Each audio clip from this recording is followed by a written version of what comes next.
Selamat datang di channel Pemuja Malam. Jangan lupa like, share, and subscribe ya. Terima kasih. Chapter 12. Pikiran kalut. Tuan, Anda tidak apa-apa? Tanya Pak Burhan takut-takut, tapi Kaisar sama sekali tidak menggubris jarinya. Hanya terdiam saja, melamun seperti mayat hidup. Sebaiknya saya membawa Tuan pulang saja. Nyonya pasti bisa menenangkan pikiran Tuan, yang sepertinya sedang terganggu. Aduh, apa mungkin Tuan diganggu sama setan kuburan ya? Pak Burhan sudah bergidik ngeri.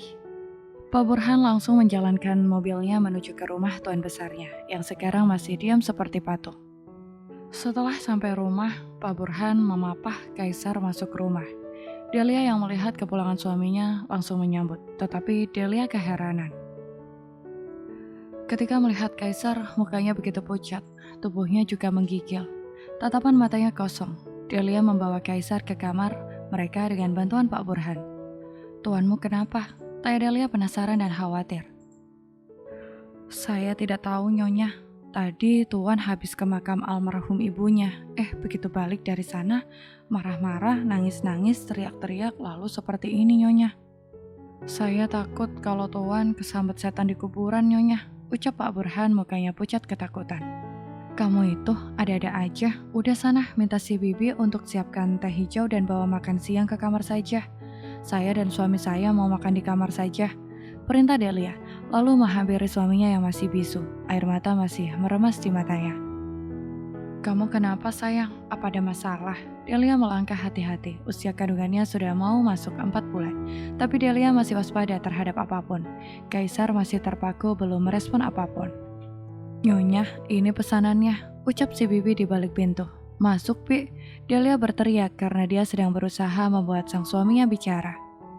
Pintu terbuka, si Bibi menaruh pesanan Delia di meja, lalu melihat ke arah tuannya. "Tuan kenapa, Nyonya?" Delia melirik sekilas, lalu menggeleng pelan. "Saya masih berusaha bertanya, tapi tuanmu masih diam dari tadi." Tiba-tiba Kaisar memeluk Delia, menangis sedih dalam pelukannya. "Mama, Kaisar kangen, Mah." Delia terkejut, si Bibi ikutan sedih melihat Kaisar yang kini terseduh sedang. "Tuan pasti ingat dengan Doro putri almarhum." Si Bibi lalu pergi keluar kamar, menangis juga. "Sayang, kamu kenapa?" Delia bertanya lagi. Namun Kaisar hanya terseduh, masih memeluk Delia dengan erat. Delia akhirnya menyerah, hanya mengelus punggung suaminya, memberikan ketenangan bagi Kaisar. "Sayang, aku suapin ya, kamu pasti sudah lapar." Kaisar menatap Delia sesaat, lalu mengangguk, memberikan kesempatan kepada Delia untuk mengambil makanan di atas meja. Delia kemudian menyuapi Kaisar dengan penuh kesabaran. Kaisar masih juga terdiam. Setelah selesai makan, Kaisar langsung tidur. Delia tidak tega membiarkan suaminya hanya menderita sendiri, tanpa bisa berbuat apa-apa. Delia lalu turun ke bawah, mencari Pak Burhan, ingin mengetahui lebih detail apa sebenarnya yang terjadi. "Katakanlah apa yang terjadi sebenarnya. Kenapa tuanmu sampai sekarang masih seperti orang linglung?" Delia duduk di sofa, Pak Burhan masih berdiri, tidak berani duduk karena belum disuruh oleh majikannya. "Duduklah," perintah Delia. Pak Burhan lalu duduk di depan Delia. "Ceritakan apa saja yang terjadi di kuburan tadi," ulang Delia masih dengan mimik wajah yang sama. "Kami di kuburan cuma sebentar, Nyonya, sekitar 15 menit. Tidak tahu kenapa, padahal biasanya Tuan kalau ke kuburan bisa sampai 1 jam. Kelihatannya Tuan bertemu dengan seorang di sana." "Saya juga kurang jelas, Nyonya. Saat itu posisi saya jauh dari makam. Saya hanya sekilas melihat Tuan bicara dengan seorang pria asing. Tampak Tuan marah-marah sambil nuding-nuding orang itu. Orang itu tampak menangis, memohon ke Tuan, tapi Tuan tidak peduli, lalu kembali ke mobil. Di mobil, Tuan malah nangis, teriak, marah, melamun, terus kayak gitu. Saya ketakutan setengah mati, Nyonya." Pak Burhan mengakhiri kisahnya. Delia tampak diam, mencoba meresapi apa yang disampaikan oleh supir suaminya. "Ya sudah, Pak Burhan boleh istirahat lagi. Maaf sudah mengganggu." Delia lalu kembali ke kamarnya, ingin melihat keadaan suaminya. "Sebenarnya siapa yang kamu temui di sana sehingga membuat kamu begini syok?" Delia bermonolog sambil memegang tangan Kaisar yang masih menggigil. Badanmu juga panas, Mas. Apa kita perlu ke rumah sakit? Delia bertanya kepada Kaisar, tetapi Kaisar malah membaringkan tubuhnya kembali. Menutup matanya. Baiklah, kau istirahatlah, aku akan menemanimu. Delia lalu berbaring di samping suaminya. Mereka tidur siang bersama. Ini pertama kalinya Kaisar tidur dalam pelukan Delia. Biasanya, Kaisar yang memeluk Delia kalau mereka tidur bersama. Mereka tidur sampai maghrib tiba. Sayang, ayo kita bangun, sholat asar dulu, kita tidur kebablasan ini. Delia membangunkan suaminya, tapi Kaisar masih diam. Tampak bulir keringat di dahinya. Delia langsung pergi ke kamar mandi sore lalu sholat asar yang tadi kelewat gara-gara tidur. Kaisar masih lelap, Delia jadi tambah khawatir. Kaisar bahkan menangis dalam tidurnya. Delia menatap suaminya dengan sendu, mengelap keringat di dahinya. Aku ambil kompres dan obat turun panas dulu. Delia kemudian turun dari ranjang. Tapi tangan Delia ditarik suaminya. Tolong, jangan tinggalkan aku sendiri. Aku takut. Mata Kaisar tertutup, tapi memegang tangan Delia dengan kuat. Seakan-akan takut Delia pergi meninggalkan dirinya untuk selamanya. Sayang, aku gak pergi lama-lama. Cuma mau turun ke bawah, ambil kompres dan obat buat kamu. Delia berusaha membujuk suaminya, tetapi Kaisar sekarang malah memeluk pinggang Delia. Fix, Delia tidak bisa pergi kemanapun. Kaisar tampaknya sangat menderita saat ini. Delia bisa melihat suaminya yang biasanya kuat, tegas, dan arogan, kini tampak begitu lemah, lesu, dan hilang semangat hidupnya. Entah apa yang sudah kamu hadapi sehingga membuat kamu jadi begini, monolog Delia. Delia jadinya cuma duduk, mengelus punggung suaminya. Sesekali, Kaisar menangis dalam tidurnya, mengigau mamahnya yang sudah meninggal, menyebutkan sesuatu yang Delia tidak paham, karena suaranya lebih seperti kebergumam, tapi tidak jelas. Cepat sembuh sayang, kalau besok kamu masih kayak gini, aku terpaksa membawa kamu ke rumah sakit. Aku khawatir dengan kamu sayang. Delia mencium keding suaminya yang masih berkeringat dingin. Apapun yang sudah kamu lewati, percayalah, aku pasti akan selalu bersama kamu. Jangan takut lagi sayang, Delia berbisik di telinga suaminya. Delia membaca Al-Fatihah, Al-Falaq, An-Nas, Al-Ikhlas di telinga Kaisar, berharap ayat-ayat suci Al-Quran bisa menyadarkan suaminya, yang seperti terbetot semangat hidupnya di dimensi yang berbeda. Selama setengah jam Delia membacakan ayat-ayat suci Al-Quran di telinga suaminya. Sampai azan maghrib berkumandang, Kaisar sudah mulai membaik. Kaisar membuka matanya, lalu memeluk istrinya dengan erat. Jangan pernah meninggalkan aku mohon. Delia merasa bahagia melihat suaminya sudah mau bicara. Walaupun masih serak, sepertinya suaminya baru melakukan hal yang sangat melelahkan. Secara perlahan Kaisar mulai mau berbicara, walaupun masih sebatas kata-kata pendek dan terbata-bata. Tetapi Delia sangat senang, setidaknya suaminya tidak seperti tadi siang. Waktu pertama kali datang dari luar.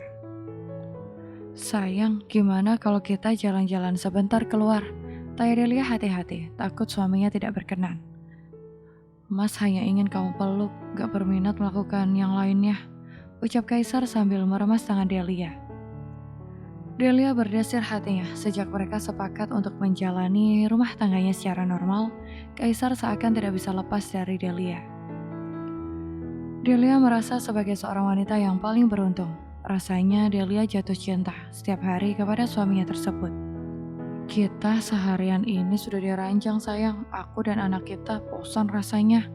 Delia mengelus perutnya yang mulai membuncit. Mendengar kata-kata anak, seketika Kaisar menangis.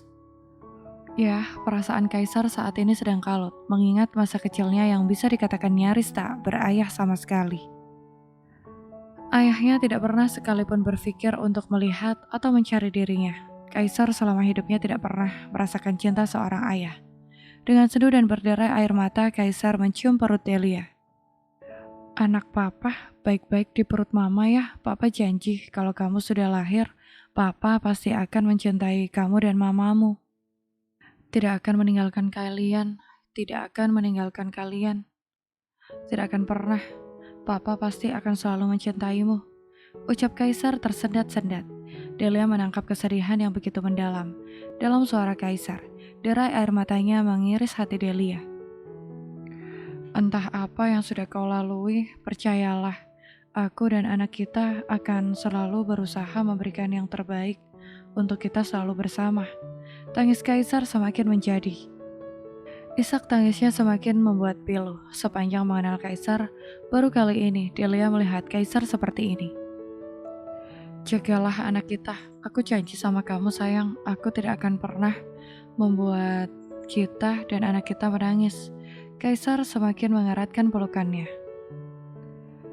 Delia hampir sesak nafas. Maaf sayang. Lalu Kaisar melonggarkan pelukannya dan mencium anaknya lagi. Ya, tempat favorit Kaisar sekarang adalah perut Delia, bukan bibir lagi. Delia sampai merasa cemburu dengan anaknya sendiri yang belum lahir. Delia kadang merasa konyol dengan dirinya sendiri. Kau lebih mencintai anak kita daripada aku. Kalau anak kita lahir, kau sudah dipastikan akan melupakan aku. Delia melengos pergi. Kaisar menarik tangan Delia, tidak mau ditinggalkan. Aku akan lebih mencintaimu sayang, karena aku berterima kasih kepadamu. Sudah memberikan seorang jagoan untukku. Delia tersenyum, merasa bahagia. Akhirnya suaminya mulai pulih. Aku senang sekali, akhirnya kau sudah membaik. Delia mencubit pipi Kaisar. Dilarang KDRT sayang. Delia tertawa-tawa demi melihat ekspresi Kaisar yang begitu lucu. Punya suami setampan om-om, apakah aku tega untuk berbuat KDRT, Delia malah menggoda Kaisar dengan menggelitik pinggang suaminya. Kaisar yang tadi sempat drop dan hilang akal, kini semakin membaik.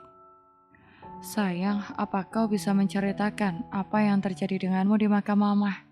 Tanya Delia sambil menatap wajah Kaisar dengan intens.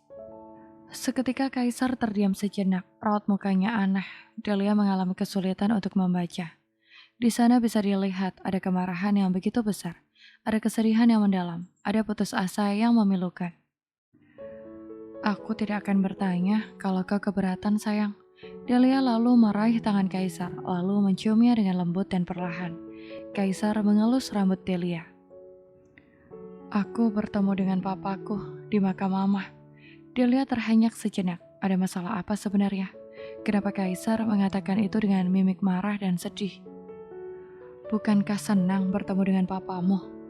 Tanya Delia. Kaisar melotot, tampak akan marah. Tapi ketika matanya melihat perut Delia yang sudah mulai membuncit, hati Kaisar tenang kembali. Dia papa yang jahat. Apa kau tahu, sepanjang hidupku, aku tidak ingat bahwa aku seorang anak yang berayah. Selama ini aku sudah menganggap bahwa diriku seorang yatim, tak berayah. Suara Kaisar parau, agak tersekat di tenggorokan. Delia bisa menangkap kesedihan yang mendalam. Delia tidak tega untuk bertanya lebih banyak lagi. Tapi Kaisar tampaknya masih ingin bercerita. Delia hanya mendengarkan saja, tidak berani berkomentar lagi. Ayahku meninggalkan mamaku demi wanita lain yang dia anggap kaya raya. Pria materialistis itu tidak peduli dengan cerit dan tangis anak istrinya. Dia hanya ingin kesuksesan dirinya, sehingga dengan tega menikahi perempuan yang lebih kaya dari mamaku, di belakang mama.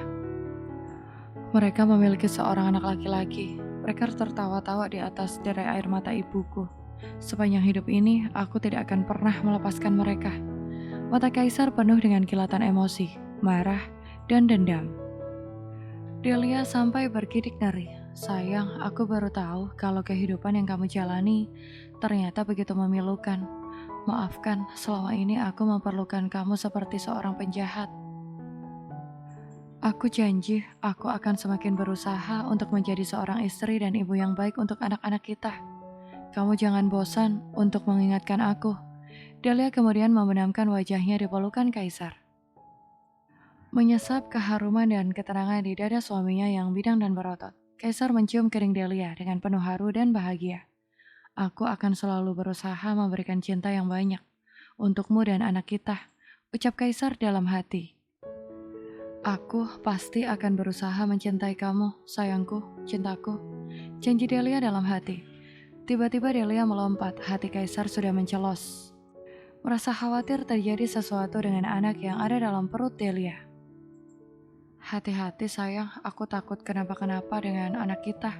Kaisar berdiri dan mendekati Delia, mengecek apakah terjadi sesuatu dengan anaknya yang masih ada dalam perut Delia.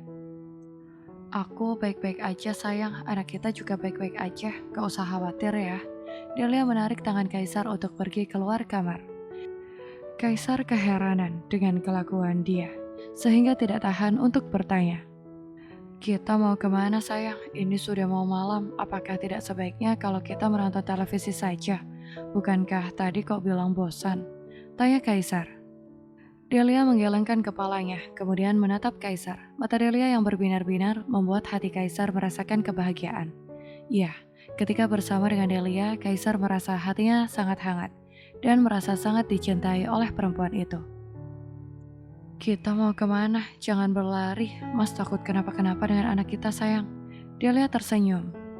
Aku ingin kita makan malam di rooftop sayang. Delia kemudian mencium bibirnya Kaisar. Kaisar terkesiap dengan istrinya yang sejak hamil menjadi sangat agresif.